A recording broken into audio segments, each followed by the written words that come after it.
The NBA announced that there will be an All-Star game on March 6. Many of its superstars are not too happy about that. Most notably, Lebron James was upset about the news and even called it a slap in the face. Other superstars like Giannis and Kawhi have backed up his statement and feel the same way. Even lesser-known stars like De'Aaron Fox have criticized this move harshly. So with its top stars against having an All-Star game this season, why is the NBA still going forward with it? The answer is simple. Money. Why they chose Atlanta, one of the freest and most lax states when it comes to COVID safety? Yeah, I'm not sure. It's definitely not a good look.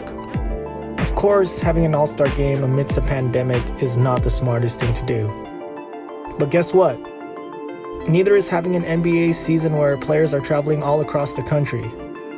Hell, you can even argue that having an All-Star weekend is safer than the rest of the regular season, since it's pretty much like a mini bubble.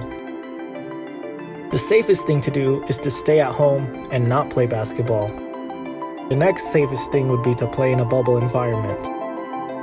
Both of those things are fairly impractical, especially with the livelihoods of many people involved riding on this NBA season. The whole point of the NBA, or any business for that matter, is to make money. The more games that are played, the more revenue the NBA will receive. The NBA lost billions of dollars last season due to the pandemic, and they would have even lost more had they shortened the season. Even to start the season, there was an argument between the players and the league for the amount of games and the start date. But ultimately, the players understood the financial implications and didn't want the money coming out of their paychecks. This All-Star weekend is simply another opportunity to make a profit and salvage what they can from their losses. If it doesn't happen, then it's an opportunity lost. LeBron has a legitimate gripe with the league. He was just in the finals, coming off the shortest offseason in the NBA. He's 36 years old in his 18th season, and he has the most minutes of any current player and the most playoff minutes of any player ever. So I can imagine him looking forward to having a break rather than playing another game. And it sucked for him and the rest of the Lakers that the NBA restarted so soon after the finals, giving them virtually no break. But it happened for the good of the league, so that the rest of the NBA could be in a better position financially.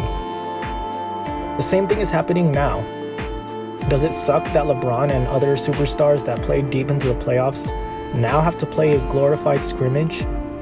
Yeah, but it's for the sake of the entire league.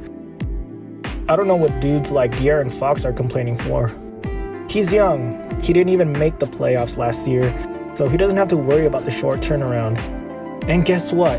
Whether or not the All-Star game is happening, he's not going. He's not invited, so he has nothing to worry about. I don't even really like the All-Star game myself. I think it's kind of boring because it's not a real competition. Guys aren't trying to get hurt, nobody's really playing seriously, and even with the recent adjustments in the format, I still find it gimmicky. But regardless of how pointless this game is, or any game in any sport is, the fact of the matter is that people tune in to watch, and this brings in revenue. So does this situation suck for certain players? Yes. But the whole world is in a less than ideal situation right now, and we have to make the most out of a bad situation. Holding an All-Star game this season is doing just that.